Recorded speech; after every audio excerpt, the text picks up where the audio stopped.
Welcome to the Emerging Civil War Podcast. I'm Chris Makowski, and joining me today from East Carolina University is Gerry Prokopowicz.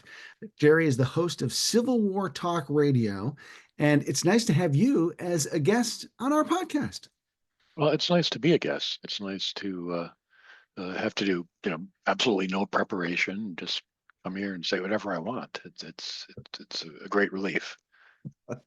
Well, and the reason I wanted to chat with you because you're essentially like the grandfather of all Civil War podcasters. You've been at this since 2004, I think, right? Yes, grandfather indeed. That would be me. Not in real life, but one of my daughters is visiting right now and has brought her dog, so I have a grand dog in the house, but no children yet. Yes, Civil War Talk Radio started in 2004. Uh, it's not only the oldest Civil War podcast, it might be I believe it's the oldest continuously running history podcast. And I think you'd have a hard time finding a older continuously running podcast of any kind. Now, what gave you the idea to start podcasting in the first place before podcasting was really a thing? Yeah, the word hadn't been coined in 2004. And to be fair, I didn't come up with the idea. The idea came from people running a company called World Talk Radio. And they had the idea, excuse me, they had the idea that there would be a market for people to listen to the radio, listen to the computer the way people used to listen to radio. Not even when we were growing up and you just turn the radio on and there'd be music playing, but in our parents' or grandparents' day when there would be programs on the radio. At 10:30 was Days of Our Lives, 11 o'clock was As the World Turns, and you would tune in to hear your show on the radio, as TV used to be before the streaming era, when you had to watch at a certain time. They thought people would do this with their computers, that they wanted to, I guess, turn the clock back and have fixed programming. So if you wanted to hear a program uh, about the Civil War and you were a fan of 1990s era talk radio, here's Civil War Talk Radio, and it's on Fridays at 4 p.m. or Wednesdays at 7 p.m., whatever the hour was. And the idea is whoever the host was would go on and talk with somebody for an hour, and then the show would end and be the next show. So if you went to the website World Talk Radio, there was a show on 24/7, but it was a different show every hour. So they had this great idea, but they had no content. They had no hosts. And I don't know who gave them my name, how it came about, but they contacted me, said, would you like to provide us an hour of content talking about the Civil War there? And I said, sure, I would do that. And I did it. I think they had 4 different hosts the first 4 weeks, and I was the 4th one. But I also did week 5, and then week 6, and then weeks 7 through 600, and wherever we are now. And I'm still doing it. Now, where were you at your career and in your Civil War interest in 2004 that they somehow pulled your name out of the hat, as you say? Well, I was teaching here at East Carolina University. I'd been the title was Lincoln Scholar at the Lincoln Museum in Fort Wayne, Indiana for 9 years, and then came to ECU and had published my first book on a Civil War topic by that time. So this was clearly my career. This is what I was going to do. I had earned my PhD, as I remind listeners, at every opportunity from Harvard University. And I wanted, so I was in the Civil War world. There was no question. This was my career. Doing Civil War Talk Radio seemed like an interesting sidelight at the time. Did not think it would become probably my biggest career project. Do you think that that's what you're best known as for today? I'm working on it. I have not written extensively over the last dozen years. I've spent 8 years chairing the history department at ECU, and you know how much time academic administration takes away from your research and writing, Yeah. from your own experience. So that meant, so I kind of got off the track that way. And it was really a pleasure to do Civil War talk radio in those years, to have an hour break from dealing with departmental issues once a week. So long answer to your question to end it is yes, I this might be the thing that leaves the longest legacy. I think it's been a tremendous contribution to the field. Honestly, it's just neat to see the way you have pulled authors out, had conversations with them over the course of 20 years now. That itself has been an extended conversation. It's been a real pleasure to listen to. Well, thank you. It has been that really has been the goal. And I was recently looking over some statistics and discussing with my daughter, who the one with the dog who's here is involved in social media professionally. And I said, people are still downloading episodes from 2004, 2005. And she said, Dad, that's called evergreen. Your Super Bowl prediction podcast, no one's going to listen to it after the Super Bowl. What's the point? But a Civil War talk radio episode or emerging Civil War podcast episode ideally is still listenable 20 years later, because we're still interested in what John Y. Simon has to say about Abraham Lincoln. 20 years can go by and the historian's work is still valid. Yeah. You raised an interesting point a second ago when you talked about how you got off track with your writing because you started working on Civil War public radio, but Civil War talk radio. But that in itself is a contribution to the field as an act of public history. Um, Tell me how you kind of see that distinction, and is that difficult terrain for you to have to navigate? That's a really good question. I think about that. I have to think about that every year when I'm completing my annual report, explaining to the department what I've produced in terms of scholarship over the year. And for a while, I was not even mentioning Civil War talk radio. And then I thought, I'm spending a lot of time on this, and it is a form, just as writing book reviews is a form of contribution to the field. And at one point, I was labeling it as service rather than scholarship. It's not a scholarship of research, but it is a public history production. It does contribute to the conversation. And ideally, and this has really been my goal from the start, it contributes to elevating the level of discourse about Civil War topics. Folks can go online. There are plenty of Civil War chat sites where you can go and argue with somebody about whether Lee should have gone around the federal flank on the second day at Gettysburg or not, or get into absurd arguments about the politics of the Civil War if you want to do that. But the person you're arguing with knows no more than you do, and you're really both wasting your time. Unless you're enjoying it, that's fine. Some people collect stamps. You can do whatever you want.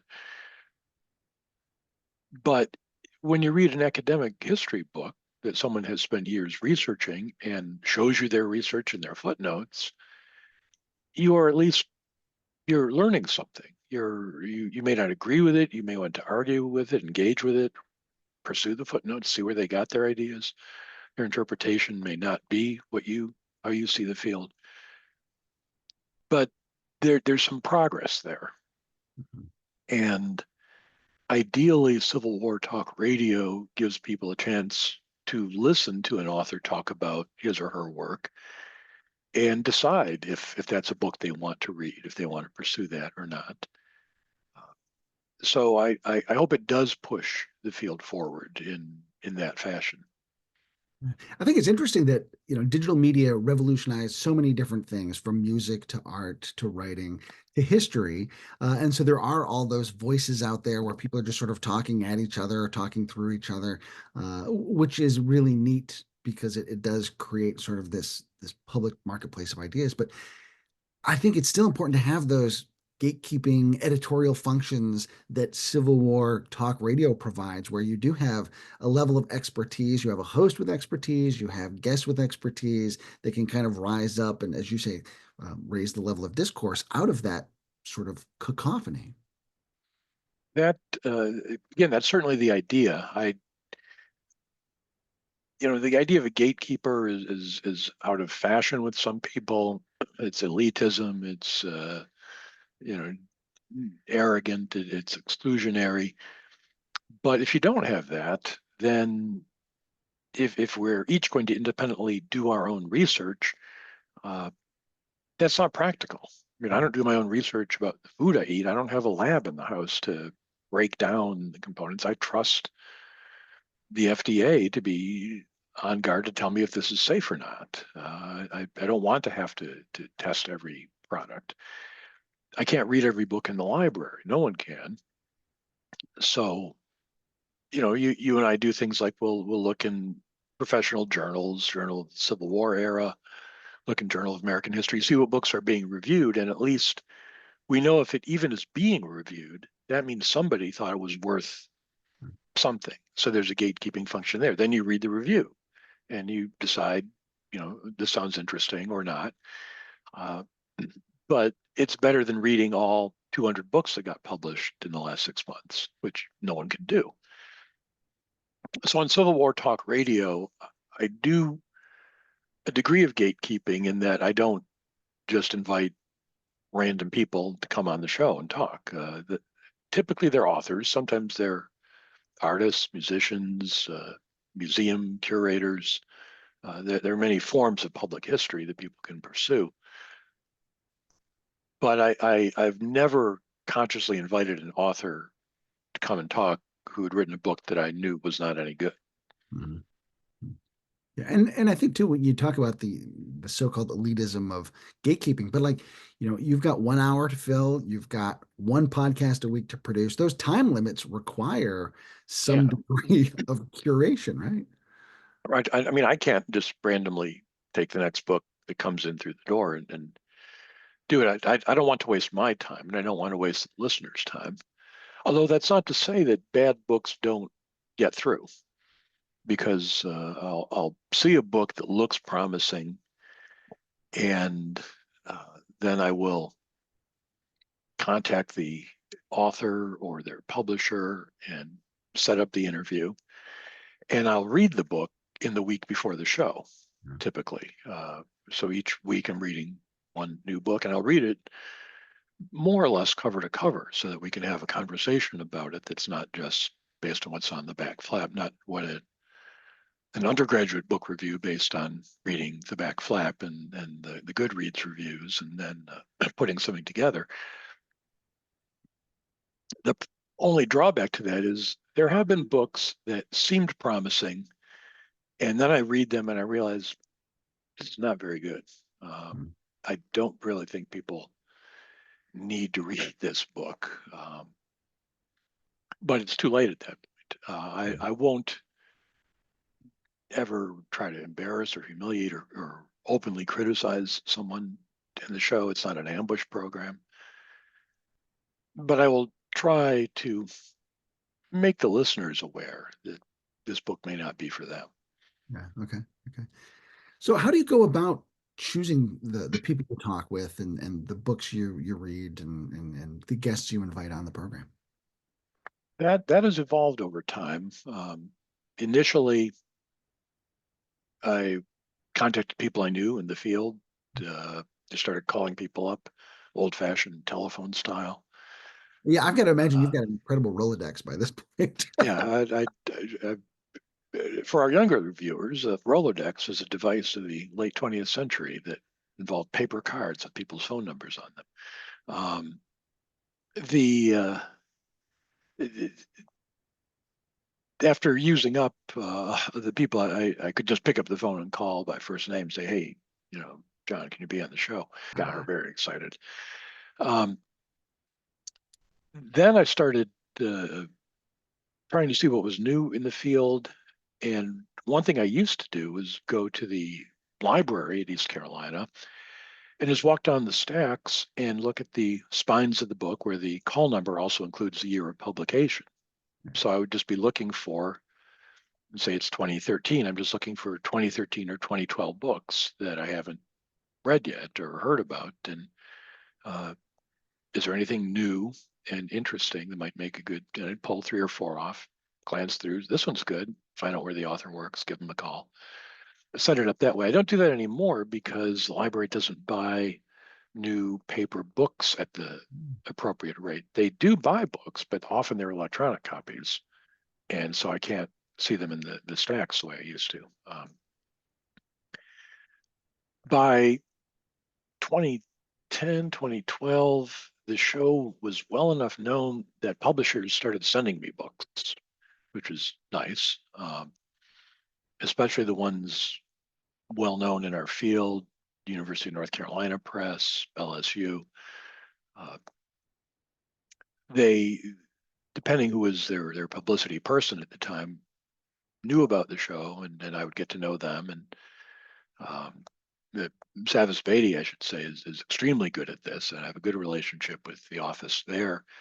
They will regularly tell me, "Here's a new book we've got," and they'll help me get the author in touch so I can invite them to the show. And then I'll also get emails from authors who want to be on the show, and those are a mixed bag. I've got this new book that shows that the Battle of Horse Cave, Kentucky actually took place 10 miles from Horse Cave, Kentucky. And I've got 500 pages about my thesis that it was 10 miles from where historians have said, they're not telling you the truth. I'll tell you the truth. It's 10 miles away. Have me on the show. So that person doesn't usually get on the show. But sometimes they do. And I do try to give as much airtime as possible to new authors. If somebody's writing a first book that looks good, I'm especially eager to have them on to help them break in the field and help people hear about them and learn about what they've got to say. In fact, that's where you and I first met. You had called me up Mm-hmm. when Battle of Fredericksburg book came out, and you That's were right. That's right. The Simply Murder. yeah. Yeah, that was a useful book. I was leading a Civil War tour and took that along with me when we went to Fredericksburg. Nice. So now, But when you yeah. talk your example about Horseshoe Cave, Mhm. and there again, maybe going back to that idea of gatekeepers, if that book came out from Harvard University Press or LSU, that's got a little bit more credibility than the author who's like, I published this book on my own, that is going to make this case for you. So, again, having that gatekeeping mechanism is really helpful in the field. Oh, absolutely. And the publisher does matter. You have to have peer review if you're going to be published by an academic press. So at least 2 people in the field have read the manuscript, said this is worthwhile. That takes a load off you and me having to read all 200 new manuscripts every month. That doesn't mean that other books can't be good. Savas Beatty is not an academic press, but it publishes a lot of really good stuff and has established a name for itself, where when I see a book from that publisher, I know these guys don't publish junk. This is worth looking at. There are other firms that specialize in Civil War topics. White Mane, I don't know if they're still around, used to do that. Stackpole, the military, Morningside, that can be hit or miss. Presses that are not peer reviewed can often produce really good stuff, and then others once in a great while.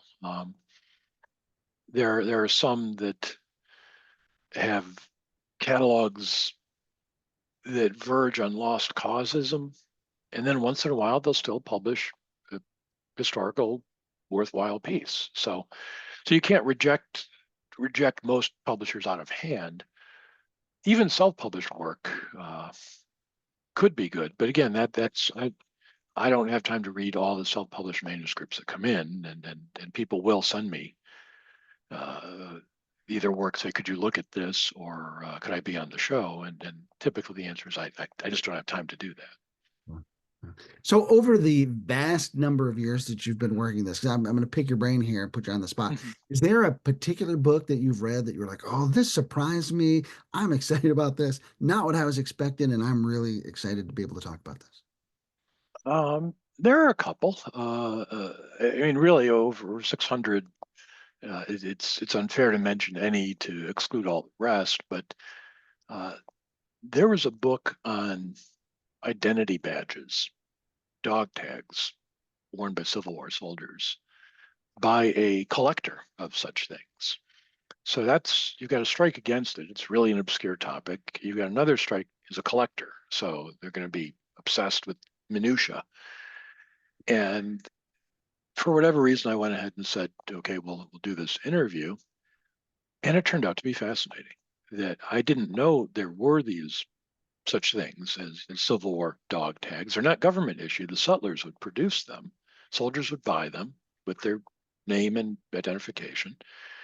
And, in the event of their demise, they could be identified. It's not a topic I'd read about anywhere else. And guy had the evidence. He had the photos of all these pieces he'd collected, and apparently there are others who collect them. So yeah, once in a while something will come up like that. Um, One other example I'll give is uh, Geiger's book on financial fraud in Missouri. Uh, the title, Financial Fraud and Confederate something or other in central Missouri, it just not doesn't leap off the page. It's not a New York Times bestseller. And it is an academic book published by a university press, and it turned out to be utterly fascinating. The author was a banker before he became a historian and applied banking skills to studying Confederate uh, records. And his thesis was that federal um, repossession, foreclosing on loans the Confederates had made to other Confederates, and then the bank gets taken over by the Federals, and now they're going to actually expect payment on the loan. Uh, is responsible for land redistribution in central Missouri, and it's why Missouri isn't Kentucky. Uh, why uh, becoming Confederate Kentucky. I'm forgetting her name, the author of that book. Excellent book on how Kentucky becomes posthumously a Confederate state. And I apologize to the author for that blank. Uh, Missouri, in contrast, until recent years, was much more Midwestern and less uh, pro-Confederate, lost cause-ish state. And the author's thesis was because of the financial things that happened during the war. So this kind of remarkable insight into the world coming from a book that had no business being the least bit interesting, that keeps me going every week. That I'll find one like that. That, Yeah, that it will is. be. So Annie Marshall, I took the Thank chance you. to look up Yes. because I couldn't Sorry, remember. Professor Marshall. Um, And it's one of those things like, yes, now that you've asked me and it's on the tip of my tongue, I can't get that name off. So I'm yeah. looking at it. So and but you talk about this great sense of discovery, hearing about these Civil War dog tags, hearing about banking in Missouri. And to me, that's one of the great joys of being able to do something like this is like it's a Mhm. chance to talk to interesting people about fascinating stuff. And I'm constantly learning things. Oh, absolutely. I've learned something every new book. You learn something, um, and it's absolutely a pleasure for that reason. It's also the reason why I don't have historical fiction authors on very often. Once in a great while, I will do so, but the problem is that historical fiction is often better written than academic history. The authors know how to put words together, and the result is my limited mind space is now occupied with colorful and memorable stories that didn't actually happen. They're part of the fictional part of the historical fiction. It's hard enough to remember my kids' names, much less sort out what was historical fiction from historical fact that I've read in the last week. So I just don't. I just draw the line. Just let's not do historical fiction. Reading a book a week to be able to prepare for these programs, how do you balance that with the rest of your schedule? Because I mean, you're still teaching, you still have a Hmm. managing and all those sorts of things. How do you manage that workload? Uh, it One gets better at reading fast over time, and I'm usually able to figure out uh, by Friday before the next Wednesday when the next show is recorded what kind of level of attention a book is going to require. The best written books require less time, um, because if it's an academic book with a clear thesis, then you can figure that out right away. The author lets you know what point they're making. The introduction will often summarize that. And then within a few pages, you know where they're going. You can then start reading the chapters and reading topic sentences of paragraphs. If they're a good author, they have good topic sentences, and skim through and have enough material to be able to have a good conversation about it. Uh, the more disjointed a book is, the harder it is, or the more narrative a book is. If it's a narrative history, especially a popular history that doesn't isn't making an argument, it's just telling you the most interesting stuff they found about, let's say, the Second Bull Run, then you can't really skim it because each each chapter tells a new event, and the worst ones are the diaries or journals. When someone has edited a journal of somebody, you have to look at every page because you don't know which of the 350 pages is the one where they have the really revealing fact and interesting anecdote, and which one is what the weather was like that day. And most of them are the latter. So those books, you at least have to look at every page, which takes time. You end up, in a couple days, I can get enough from each book to be able to have a good conversation. And I've found that authors are highly appreciative of this because when you go on a speaking tour and you get interviewed by a local newspaper, local TV, they have not read your book. They don't know anything about the topic of your book. And even on some Civil War related venues, they may not have actually read the whole book. Uh, so authors do seem to enjoy the opportunity to talk to someone who has read the whole book and can discuss it with them. You can ask such better questions, if you've got content to Yeah. work. So it makes a big difference.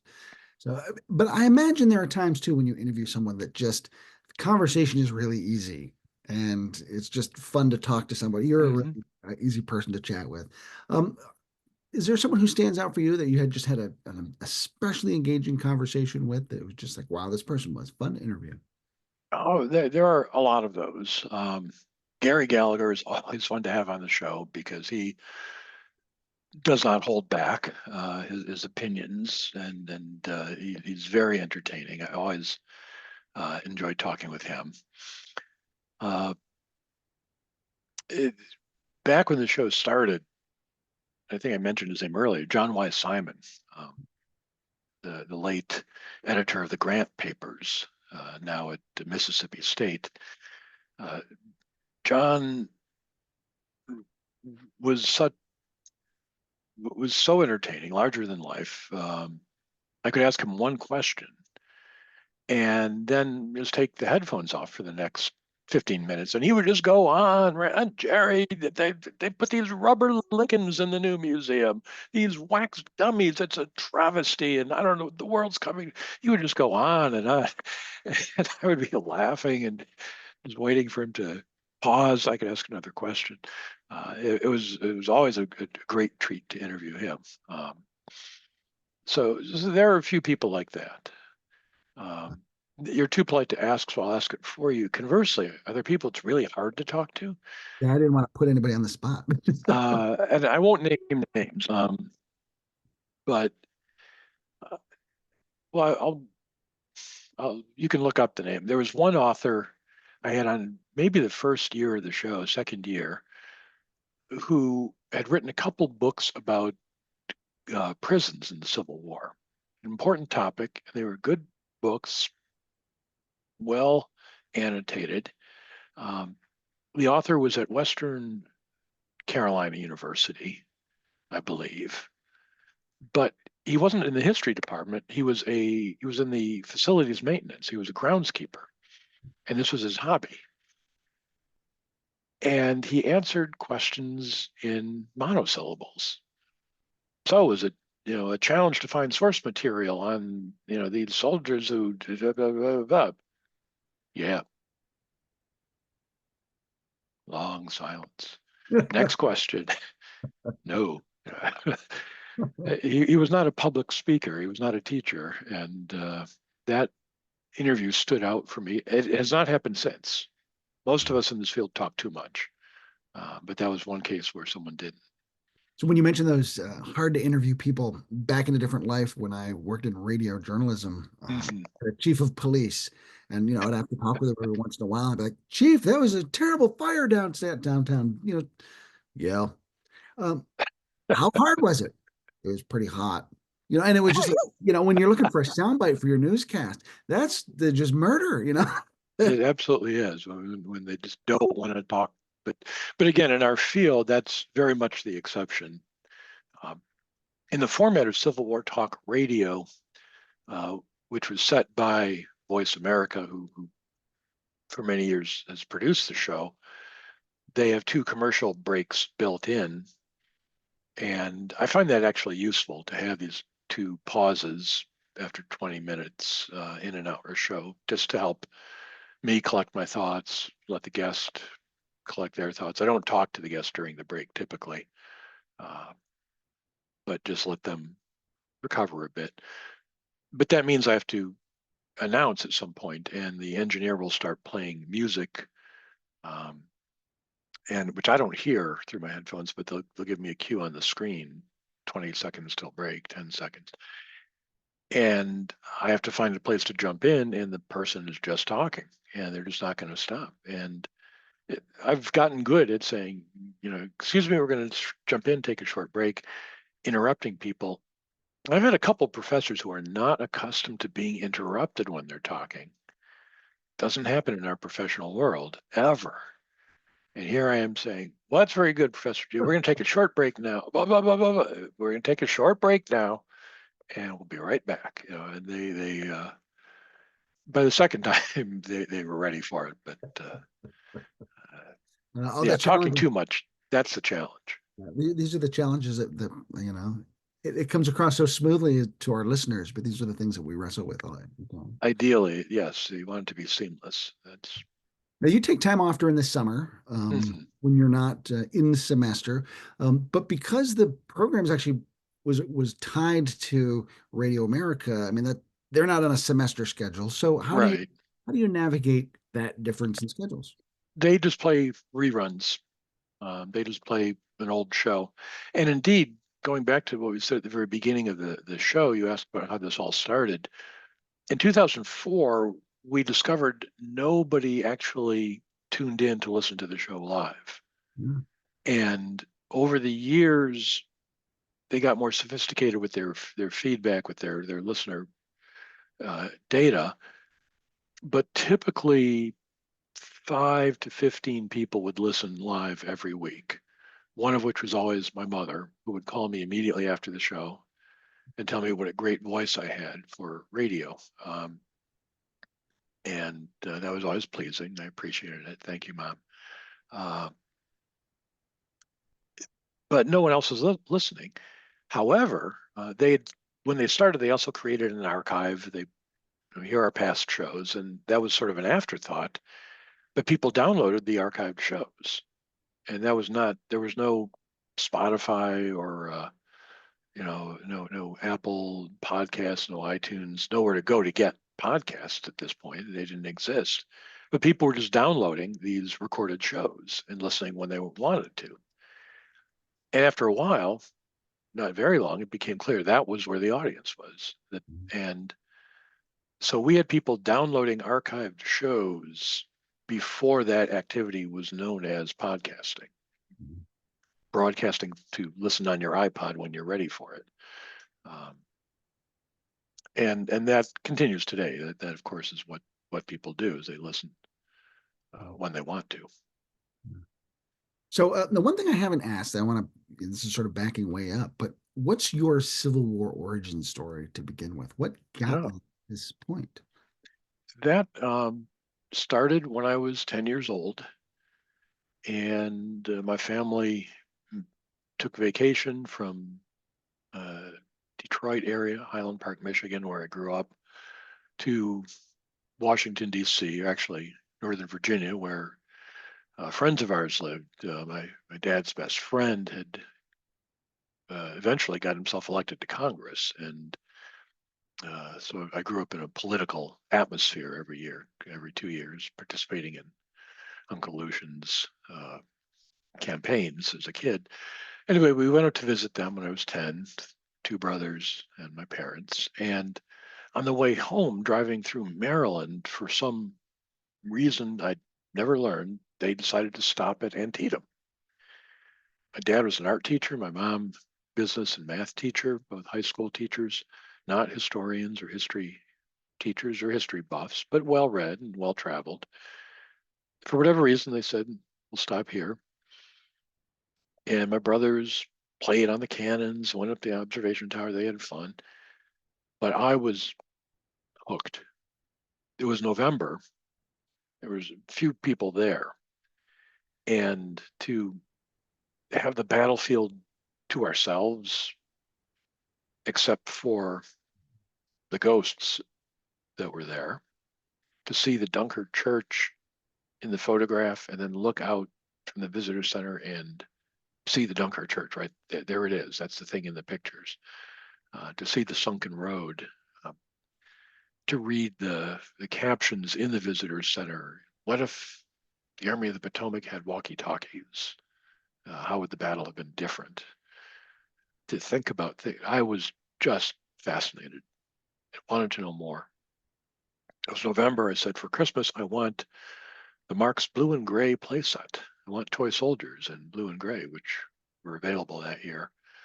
And my dad bought the last one, the display model, off the wall at the toy store, the last one they had, which, by the way, turns out there are people who collect display models of Marx playsets, not the actual playset, but the one that was on the department store wall with all the figures.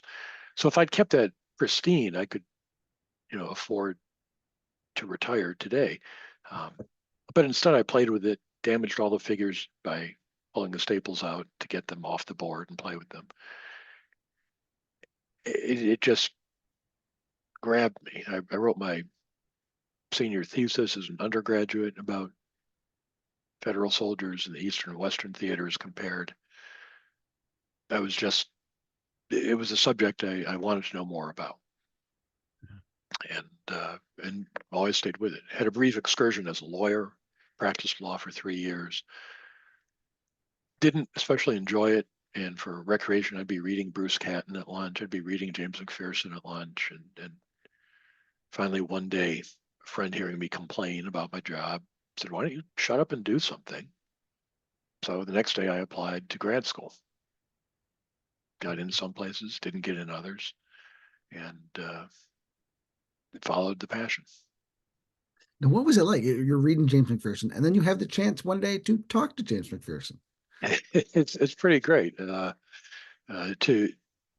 be able to talk, especially say people like him, David Donald, my advisor in grad school, some of the giants of late 20th century, early 21st century historical writing. It has really been something. I feel like I've been kind of a fly on the wall of Civil War scholarship over the past almost quarter century now. That I've had a chance to talk to people who've written really important books, um, the next best thing to writing a really important book is to be part of the world of those who do so, and to hear what they have to say, and sometimes challenge them. Yeah. Yeah. And to me, I mean, it's a real privilege to be able to share things that are exciting to me. Books Hmm. folks I talk to that are exciting to me, and I want to share that with listeners and viewers and people. And to me, that's a kind of a bonus part of what we get to do. Oh, it absolutely is. It's very fulfilling to teach, to talk to students. It's fulfilling to uh, present authors in Civil War talk radio. I do try to let them do the bulk of the talking. I really don't want to be, it's not about me. I do spend the first 10 minutes just talking, the introductory portion of every program. If for listeners, viewers who haven't heard an episode, the first 10 minutes may not be to your taste. I will talk about what's happening in the history department at East Carolina, or on the football field at East Carolina, or my alma mater, University of Michigan, still national champions until the next national championship game is played. Um, or talk about my daughter's youth soccer teams back when they were kids, or their upcoming weddings now coming up this coming year, Congratulations. which is exciting. So personal things, because I hope it builds community among the listenership, that they get to find out I have a real life. I have things to do that they might draw parallels to in their lives, and I'm happy to draw them in the conversation. And about a good fraction of the email that I get about the show says, "Stop doing that. Stop that. You're wasting our time. Get to the guest. We're not here to hear you." And my answer is, that's what the fast forward button is for. You skip it if you want it. No one's making you listen.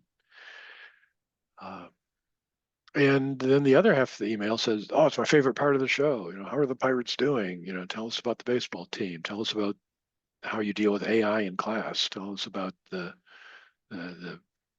inside baseball, the dean and the chairs and the provost." Some people enjoy it. So Well, once the interview comes on, I try to let guests do the talking. but I'm sure there are times when you go out to a place and people come up to you as though they're old friends because they hear this part of the program that you're talking about. They know what and you might be like, I don't know who you are, but they know who you are. Yeah, that I mean they'll tell me if that's the case, where they know about me. But especially if I'm leading a history tour, let's say, and I'm wearing a name badge. Uh, so I'm at a battlefield. The people who are there are Civil War people. So maybe the ranger at the desk or the docents or somebody will see my name badge and go, "Oh, that's the Civil War talk radio guy." And I tell my wife I had a brush with fame today. This is as famous as I'm going to get. Uh, Yeah, you're so Civil War famous, but like because you're on radio, they don't even see your face, right? You get right, they don't know what I look like, which is key, I think, to the show's success. So where do you think you want to take the program as you head into the future? You got a lot of That's good things going on. it's a very interesting and timely question. The in For the first 21 years of the show, the Voice America or World Talk Radio, their predecessor company, uh, produced the show, and I gave the content. They put it up on the air. But their model for their other hosts, the way they survive as a company, is that they would charge the hosts substantial amount of money for each show. I don't know how Emerging Civil War podcast works with your hosting agency, but um,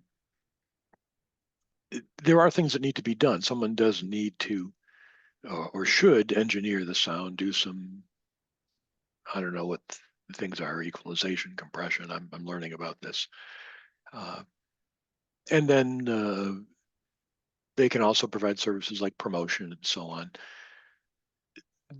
Since I was providing a service for them, I was a loss leader. They said, "Well, we're not going to charge you. we're asking you to give us an hour of your time, actually quite a bit more than an hour every week.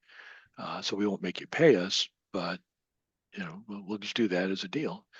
And it flew for 21 years. Once in a while, the company would change ownership. The new owner would say, "That guy's not paying. Make him pay." I would say, "No, thank you. I don't care to pay. Um, I'm spending a lot of time giving you this content for free." Uh, and then they would forget about it. And here in 2025, that has happened again, new regime. So we are negotiating. I do recognize that there is a service provided in terms of engineering, and it's not like they want to, uh, well, how much money ought to be paid is a matter of negotiation, put it that way. Or whether it makes more sense to just do it on our own, get a cheap hosting service. Maybe the sound quality would go down. I don't know. Uh, we'll resolve those in the next few weeks and get things going. Um, uh, but either way, the show will continue, whether with the same hosting agency or a new one. I've got really interesting guests coming up in early 2025. Looking forward to talking to people like Alan Gelzo, Mike Borenberg, a lot of others who will be on. So I see it going strong, at least till I retire, which is 4 years away, maybe. Yeah. At some point, and maybe continue after that. Maybe it'd be fun to do when I don't have to attend the department meeting and the committee meetings and file the annual reports and all the fun things we do. Oh, the life of an administrator, right? Mhm. So, well, I certainly hope that you find your way through that and continue to be a remarkable voice in the field, promoting the works of some wonderful scholars, initiating great discussions, thoughtful discussions. You've just been a real treat to listen to for all these years and a great example for so many of us. So, Well, uh, thank you. It's very kind. mhm. But been my privilege. Anything you'd want to add before we wrap up? Well, I tell my listeners every week, and I'll say it to your listeners. Thanks for watching Emerging Civil War Podcast. Well, thanks for having us. Thanks for being with us today. Thanks for having me. Uh, Gerry Prokopowicz from Civil War Talk Radio. Thanks. It's been a privilege chatting with you today. I'm Chris Mikowski for the Emerging Civil War Podcast. We'll see you online and on the battlefield.